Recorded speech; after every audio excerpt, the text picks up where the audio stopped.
ایک نئی کلاس کے اندر اس کا آغاز کر رہے ہیں، اور وہ نئی کلاس کون سی ہے؟ ہماری سیرت پاک کی کلاس ہے۔ اور یہ سیرت پاک کی کلاس حضور علیہ الصلوۃ والسلام کی زندگی کو پڑھیں گے، عرب کی احوال کو پڑھیں گے، عرب کے ماحول کو پڑھیں گے، اور عرب کے خطوں کو ہم سمجھیں گے، پڑھیں گے۔ اس کے اندر ہم یہ چیزیں بھی ڈسکس کریں گے جو ہم نے غالباً اپنی زندگی کے اندر کچھ لوگوں نے اسٹڈی کی ہوں گی، کچھ نے نہیں کی ہوں گی، لیکن یہ بھی ہماری اسٹڈی کے اندر یہ چیزیں بھی آئیں گی۔ آج ہم سب سے پہلے سیرت پاک کے اس گوشے کے اندر سے عربوں کا محل وقوع بیان کریں گے کہ عربوں کا محل وقوع کیا ہے۔ عرب کا محل وقوع، لفظ جو عرب ہے اس کا لغوی معنی ہے کہ صحرا اور بے آب و گیاں زمین۔ عرب کا کیا معنی ہے کہ بے آب و، لغوی معنی صحرا، یعنی کہ عرب صحرا ہے نا سارا، بے آب و گیاں زمین۔ عہد قدیم سے یہ لفظ جزیرہ نمائے عرب میں اور اس میں بسنے والی قوموں کے لیے یہ بولا گیا، یہ لفظ جو نا عرب ہے، عرب یہ اس کے لیے بولا گیا۔ عرب کے جو مغرب میں بحرہ احمر ہے، اور جزیرہ نمائے سینا، طور سینا جس کو ہم کہتے ہیں پہاڑ طور سینا کی جو بستی ہے، طور سینا کی جو بستی ہے وہ اس کے مغرب کے اندر، سینا کی جو بستی ہے وہ بحر احمر کا جو طور سینا کا جزیرہ ہے وہ مغرب کے اندر، عرب کے مغرب کے اندر بحر احمر کے قریب واقع ہے یہ۔ اور مشرق میں خلیج عرب جو نا خلیجی ممالک مشرق کے اندر ہیں، خلیجی ممالک، اور جنوب میں عراق کا ایک بڑا حصہ ہے، اور جنوب میں بحر عرب بھی ہے جنوب کے اندر۔ اور پھر جو در حقیقت بحر عرب کا پھیلاؤ ہے یہ جنوب کے اندر، یہ عرب کا پھیلاؤ ہے سارا کا سارا جنوب کے اندر۔ یہ عربوں کا وہ جو محل وقوع میں آپ کے سامنے رکھ رہی ہوں، عربوں کا محل وقوع اس کے اندر۔ آگے شمال میں ملک شام ہے، عرب کے شمال کے اندر ملک شام ہے، اور کسی قدر شمالی عراق کا جو حصہ شمال کی جانب یہ بھی واقع ہے، شمال کی جانب۔ اور ان میں سے بعض سرحدوں کے متعلق اختلاف بھی ہے کہ کل رقبے کا قریباً 13 لاکھ مربع میل تک اس کو اندازاً کہا گیا کہ اس عرب کا محل وقوع کتنا ہے، رقبہ کتنا ہے۔ اس کا رقبہ ہے 10 لاکھ یا 13 لاکھ مربع میل، عرب کا رقبہ جو ہے۔ اب اس کا جو جزیرہ نمایاں عرب جو ہے یہ طبی اور جغرافیائی حیثیت سے بڑی اہمیت رکھتا ہے۔ یہ جزیرہ، یہ عرب کا جو خطہ ہے، اندرونی طور پر ہر طرف سے یہ جو صحرا اور ریگستان ہے، اس کے اندر عرب کے اندر ریگستان، آپ جاتے ہو نا حج عمرے کی تیاری کے لیے جاتے ہو اور وہاں پر پہنچتے ہو تو آپ دیکھتے ہو کہ وہاں پر صحرا ہے، اور صحرا اور ریگستان ہے اس کے اندر، جس کی وجہ سے یہ جو علاقہ ہے یہ قلعہ یہ جو محفوظ ہے، یہ قلعہ جو نا یہ محفوظ ہے، اور محفوظ اس وجہ سے یہ محفوظ ہے کہ اللہ پاک نے اس کو محفوظ رکھا ہے، اس کو اللہ پاک نے محفوظ رکھا ہے دشمن سے اللہ پاک نے اس کو محفوظ رکھا، کیونکہ صحرا کے اندر یہ جو دشمن ہے یہ زیادہ صحرا میں نہیں لڑ سکتے، یہ مسلمان کی اللہ پاک نے شان رکھی کہ یہ جو مسلمان کی شان ہے کہ مسلمان سختیوں میں بھی لڑ جاتا ہے، نرمیوں میں بھی لڑ جاتا ہے، یہ مسلمان کی شان ہے۔ اب اللہ پاک نے اس کو محفوظ رکھا، اس کے صحرائی علاقے کا ہونے کی وجہ سے اور ریگستانی علاقہ ہونے کی وجہ سے اس کو محفوظ رکھا۔ اور بیرونی طور پر جزیرہ نمائے عرب پرانی دنیا کے تمام معلوم بر اعظموں کے بیچ میں واقع ہے۔ چاروں جو بر اعظم ہیں ان بر اعظموں کے درمیان میں عرب کا خطہ واقع ہے، درمیان میں چار بر اعظموں کو، اور خشکی اور سمندری دونوں راستوں سے ان کے ساتھ یہ جڑا ہوا ہے۔ عرب خشکی کا راستہ بھی اس کو میسر ہے اور بحری راستہ بھی اس کو میسر ہے، اور اس کے شمال میں اب بیرونی طور پر، پہلے تو ہم نے اندرونی طور پر اس کو بیان کیا نا، اب بیرونی طور پر ہم اس کو بیان کر رہے ہیں کہ بیرونی طور پر اس کے شمال میں مغربی گوشہ بر اعظم افریقہ ہے، وہ اس کے اندر داخل ہے، اور شمال مشرق کے گوشے کے اندر یورپ ہے، شمال کی طرف یورپ ہے، بیرونی طور پر عرب کے شمال کی طرف یورپ ہے، اور مشرقی گوشہ کہ مشرق کی طرف ایران ہے، وسط ایشیا ہے، اور مشرق بعید کا بھی دروازہ اس کے اندر کھلتا ہے، اور ساتھ مشرق کی طرف، مشرقی حصے کی طرف ہندوستان اور چین کے علاقے بھی ہیں، یعنی ہمارا علاقہ بھی اس کے اندر عرب کے مشرقی حصے کے اندر شامل ہے۔ اسی طرح ہر بر اعظم میں کے راستے میں جزیرہ نماء عرب سے کے ساتھ جڑا ہوا ہے، اور ان کا جہاز عرب بندرگاہوں پر براہ راست جہاز جو ہے نا وہ لنگر انداز ہوتے ہیں اس کے عرب کے بندرگاہوں کے اندر۔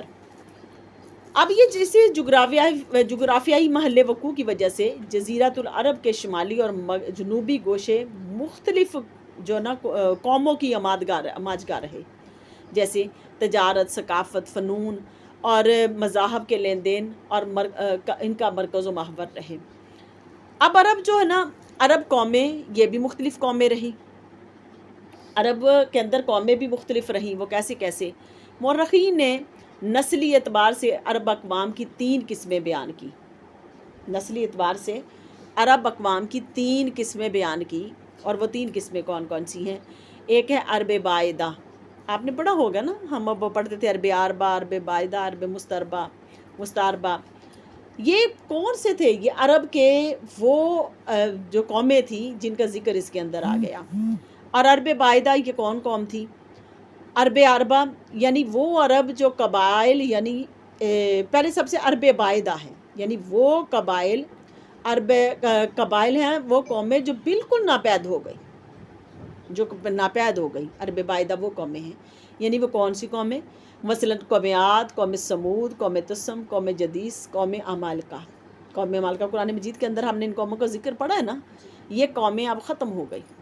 وہ قومیں ختم ہو گئی۔ ان قوموں کو کیا کہا جاتا تھا؟ عرب بائدہ۔ یہ پہلی قومیں جو ختم ہو گئیں، عرب بائدہ یہ کہلائیں، یہ عرب کی قومیں تھیں، یہ عرب بائدہ کہلائیں۔ اب ہے آگے عرب مستعربہ، یعنی وہ عرب جو وہ قبائل جو حضرت اسماعیل علیہ السلام کی نسل سے وجود میں آئے، انہیں عدنانی عرب کہا جاتا ہے، کہا جاتا ہے، جو حضرت اسماعیل علیہ السلام کی نسل سے آئے، عدنانی عرب کہلائے۔ اور عرب عاربہ یعنی قحطانی عرب کا اصل گہوارہ ملک یمن تھا۔ عرب عاربہ کا ان کا اصل جو گہوارہ ملک یمن تھا، یعنی کہ ملک یمن کی بستی تھی ان کا اصل گہوارہ۔ یہی ان کے خاندان اور قبائل مختلف شاخوں میں پھلے پھولے، اور ان سے 2 قبیلوں نے بڑی شہرت حاصل کی، ان کے یمن کے 2 قبائل نے بڑی شہرت حاصل کی۔ اور ایک قبیلہ کون سا تھا؟ قبیلہ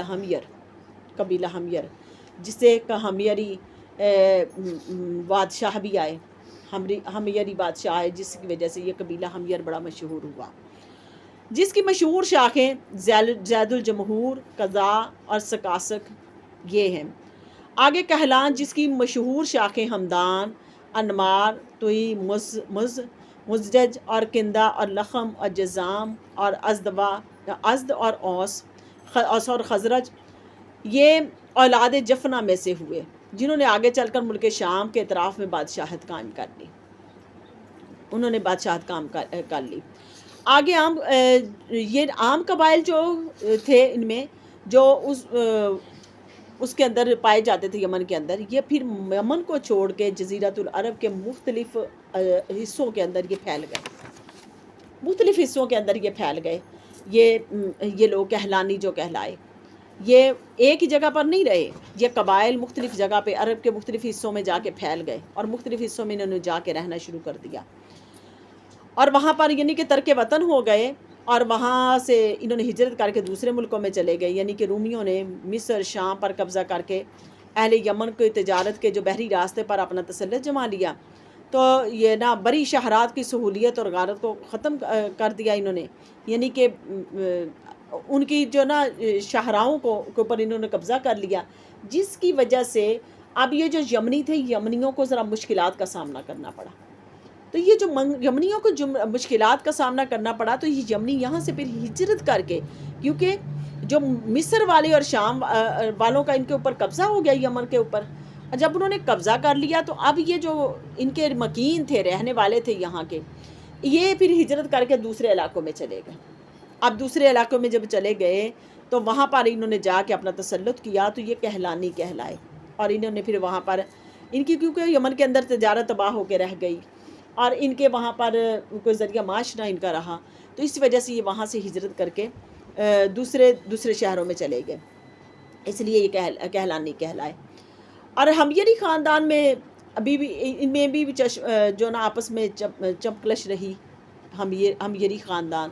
جس کے بادشاہ بھی ہوئے، ان میں بھی آپس میں چمکلشیں رہی، اور یہ بھی کہلانی ہی کہلائے، یہ بھی تارک وطن ہوئے، یہ بھی تارک وطن ہوئے، یعنی کہ انہوں نے بھی اپنے وطن کو چھوڑا اور چھوڑ کر کے پھر دوسرے اس کے اندر چلے گئے۔ آگے یہ جو ازد قبیلہ ہے، انہوں نے اپنے سردار عمران بن عمر اور مرتکیہ کے مشورے سے ترک وطن کیا، یعنی یہ بھی ہجرت کر کے چلے گئے۔ یہ بھی آگے سالبہ بن عمر، انہوں نے اولاً تو حجاز کا رخ کیا اور پھر سالبہ اور ذیبکار کے درمیان اقامت اختیار کی۔ جب اس کی اولاد بڑی ہو گئی تو اور خاندان مضبوط ہو گئے تو یہ مدینہ کی طرف کوچ کر گئے،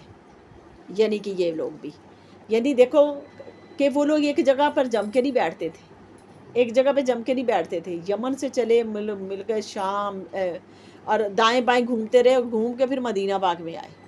یہ لوگ مدینہ پاک کی طرف آئے، اور پھر ادھر سے پھر انہوں نے کوچ کیا اور اپنے وطن اسی کو مدینہ کو اپنا وطن بنا لیا، اور اسی سالبہ کی نسل سے اوس اور خزرج پیدا ہوئے جو سالبہ کے صاحبزادے حارثہ کے بیٹے ہیں، یعنی کہ اوس اور خزرج جو مدینہ کے گرد میں انصار کے قبائل تھے نا، انصار کے قبائل تھے، انہوں نے یمن سے ہی ہجرت کر کے یہ ادھر آئے تھے، اور ہجرت کر کے پھر یہاں پر آ کے یہ انہوں نے قیام کیا، یہ سالبہ بن عمر کی اولاد میں سے تھے۔ آگے حارثہ بن عمر، یہ یعنی خزاں اور اس کی اولاد خزاں قبیلہ جس کی حضور علیہ السلام کے ساتھ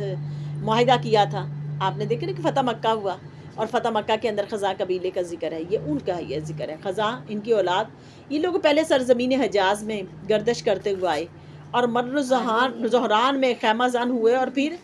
حرم پر دعویٰ بول دیا اور بنو جرہم کو نکال کر خود مکہ میں بادپوش اختیار کر لی، یہ یہاں پر رہ گئے۔ آگے عمران بن عمر، انہوں نے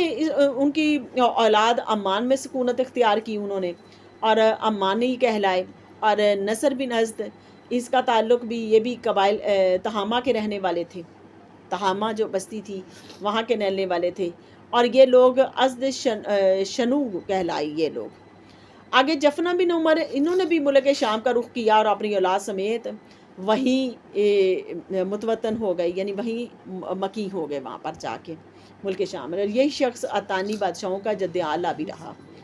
اور انہوں نے آل غسان اس لیے کہا جاتا کہ ان لوگوں نے شام منتقل ہونے سے پہلے حجاز میں غسان نامی ایک چشمے میں کچھ عرصہ قیام کیا تھا یہ لوگ۔ آگے لخم جزام، انہوں میں بھی لخمیوں میں نظر بن ربیہ تھا جو حیرہ کا شاہان آل منظر کا جد اعلیٰ رہا۔ بنو تویس قبیلے نے بنو ازد کے ترک وطن کے بعد شمال کا رخ کیا اور رجا اور سلمہ نامی دو پہاڑیوں کے اطراف میں مستقل طور پر سکونت اختیار کی۔ آگے کندہ کے لوگ، یہ لوگ بھی بحرین میں رہتے تھے، اور بحرین سے پھر یہ چلے اس میں سے، اور وہاں سے پھر خیمہ زن ہوئے، لیکن مجبوراً ان کو وہاں سے بھی نکلنا پڑا، اور یہ وہاں سے پھر نکلے اور حضر موت تک گئے، وہاں سے ان کو امان نہ ملی تو آخر کار یہ پھر نجد میں ڈیرے انہوں نے ڈالے، اور یہاں سے پھر یہ چلے، اور یہاں سے چلتے چلتے پھر یہ انہوں نے ایک عظیم الشان حکومت بنائی اور حکومت کی ڈالی، اور حکومت پائیدار نہ ثابت ہوئی، اور اس کے آثار بہت جلد ختم ہو گئے۔ یہ بھی کہلانی ہی کہلائی، یہ کہلانی کے